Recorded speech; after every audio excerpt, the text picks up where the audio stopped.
बिहार के समस्तीपुर जिले के एक छोटे से गांव में रंगनाथ नाम का एक गरीब मजदूर रहता था। लोग प्यार से उसे रंगा कहते थे।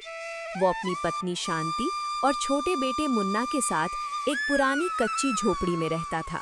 रंगा के पास अपना खेत नहीं था, इसलिए दूसरे के खेत में मजदूरी करके परिवार का गुजारा करता था।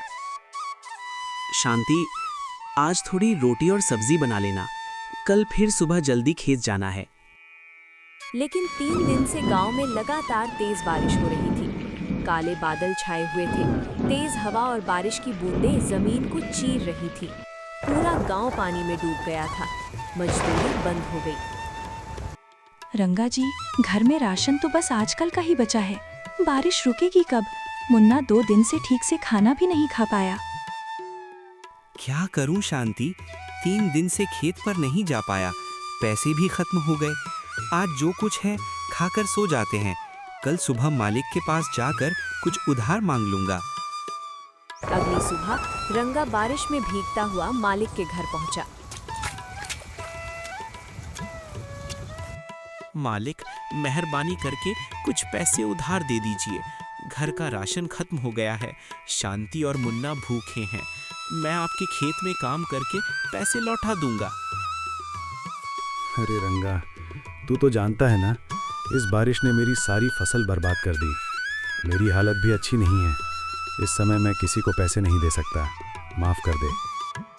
अरे सुनिए जी, रंगा तो कितने सालों से आपके खेत में काम कर रहा है। उसके पास तो सच में कुछ नहीं है। अरे छोड़ो ना, मेरी फसलें डूब गई हैं, मैं क्या करूं? जी, हमारे पास तो अभी भी काफी पैसे हैं। बैंक में पैसे पड़े हैं, अलमारी में भी रखे हैं। इतना सारा अनाज है, रंगा जैसे गरीब को थोड़ा सा दे देते तो क्या हो जाता।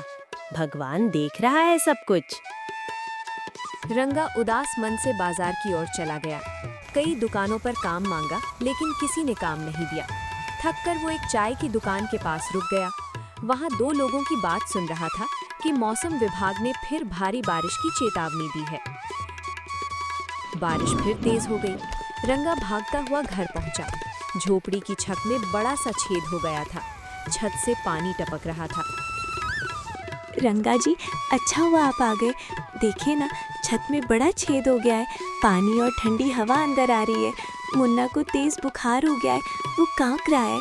दवाई लानी पड़ेगी। मुन्ना बेटा, डर मत, पापा है ना, सब ठीक हो जाएगा।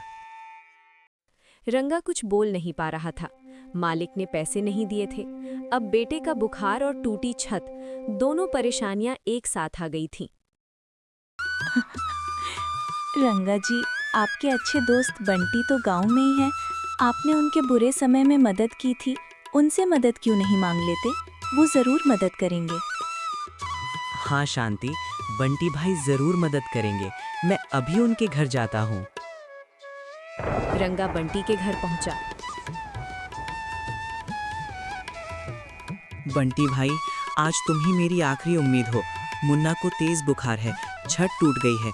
कुछ पैसे उधार दे दो भाई, मैं जल्दी लौटा दूंगा। यार रंगा, मैं मदद करना चाहता हूँ, लेकिन इस समय मेरे पास सच में पैसे नहीं हैं।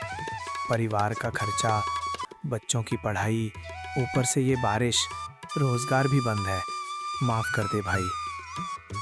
रंगा निराश होकर घर लौटने लगा। तेज बारिश में भीगते हुए वो रास्ते में ही बेहोश होकर गिर पड़ा। जब होश आया तो वो एक अनजान साफ सुथरे घर में था। एक अच्छे कपड़े पहने आदमी उसके पास बैठा था। भैया, मैं यहाँ कैसे आ गया? मैं तो घर जा रहा था। भाई, मैं शहर से लौट रहा था। रास्ते में तुम्हें बारिश में भीगते हुए बेहोश पड़ा देखा, इसलिए उठाकर अपने घर ले आया। इतनी तेज बारिश में तुम कहाँ जा रहे थे? रंगा ने सारी कहानी रोते रोते सुना दी। टूटी छत, बेटे का बुखार, खाली राशन और मजदूरी न मिलने की बात। अरे भाई, तुम तो बहुत परेशान हो। रुको, मैं अभी आता हूँ। वो अंदर गया और कुछ पैसे लेकर आया। ये लो भाई, इनसे मुन्ना का इलाज करवाओ, छत ठीक करवाओ और जो बच जाए उससे कोई छोटा काम शुरू कर लेना। भैया, आप मुझे जानते भी नहीं, मैं ये पैसे कैसे ले लूं और लौटाऊंगा कैसे? मेरी हालत तो। भाई, मदद करना पुण्य का काम है। इसमें जानने पहचानने की कोई बात नहीं। एक इंसान दूसरे इंसान की मदद कर रहा है, बस। जब तुम्हारे पास आए तो किसी जरूरतमंद को दे देना, नहीं आए तो कोई बात नहीं, मैं नहीं मांग रहा हूँ। रंगा ने पैसे ले लिए। बारिश थमने के बाद सबसे पहले मुन्ना का गांव के अस्पताल में इलाज करवाया, फिर झोपड़ी की छत ठीक करवाई। बचे हुए पैसे से उसने गांव के मुख्य रास्ते पर एक छोटी सी चाय और पकौड़ी की दुकान लगा दी। अब रंगा की दुकान पर रोज भीड़ लगती। लोग उसकी चाय और गर्मा गर्म पकौड़ी खाने आते। रंगा भाई, एक कटिंग चाय और 2 पकौड़ी देना। तुम्हारी चाय में तो जादू है भाई। अभी लाया भैया, गर्मा गर्म चाय के साथ गर्मा गर्म पकौड़ी। खाओ और तरो ताजा हो जाओ। कुछ महीने बाद वही अनजान आदमी रंगा की दुकान पर आया। अरे भैया, आप आ गए। मैं आपके पैसे लौटाने ही आपके घर जाने वाला था। चलिए मेरे साथ घर। नहीं रंगा भाई, मुझे वो पैसे नहीं चाहिए। वो पैसे अब तुम्हारे हैं। अगर सच में लौटाना चाहते हो तो एक काम करना, जो भी भूखा या परेशान हो उसकी मदद करना।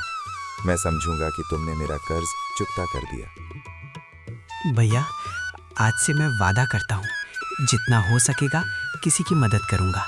और अब आपकी चाय मैं बना कर लाता हूँ। आज रंगा की दुकान पर सिर्फ चाय और पकौड़ी नहीं, भूखे लोगों को एक प्लेट खाना भी मुफ्त मिलता है। जो इंसान कल खुद भूखा था, आज वो दूसरों को खिला रहा है। दोस्तों, जिंदगी में पैसा, घर या खेत सबसे जरूरी नहीं होता। सबसे जरूरी होता है दूसरों की मदद करने का दिल। कभी कभी एक छोटा सा तोहफा, एक मुस्कान या थोड़ी सी मदद किसी की मुश्किल घड़ी को आसान बना सकती है। अगर आप भी कभी किसी को परेशान देखें तो बिना सोचे मदद कर दीजिए। हो सकता है आपकी वो मदद किसी की जिंदगी बदल दे, जैसे रंगा की बदल गई। और याद रखिए, जो देते हैं वो कभी खाली नहीं रहते। भगवान उनके लिए और भी बेहतर तरीके से वापस लौटाता है। अगर आपको हमारी ये कहानी पसंद आई तो वीडियो को लाइक ज़रूर कर दीजिए। अपने दोस्तों और परिवार के साथ शेयर भी कर दीजिए। और हाँ, अगर आप मोटिवेशनल स्टोरीज, मॉरल स्टोरीज और अच्छी अच्छी एनिमेशन वाली कहानियाँ पसंद करते हैं तो हमारे चैनल डीडी टून्स को अभी सब्सक्राइब कर लीजिए। बेल आइकन भी दबा दीजिए ताकि नई कहानी सबसे पहले आप तक पहुँचे। कमेंट में ज़रूर बताइए आपको कहानी कैसी लगी और आपने कभी किसी की मदद की है जिसने आपकी ज़िंदगी बदली हो। धन्यवाद दोस्तों, मिलते हैं अगली कहानी में। तब तक स्वस्थ रहिए, खुश रहिए और दूसरों की मदद करते रहिए।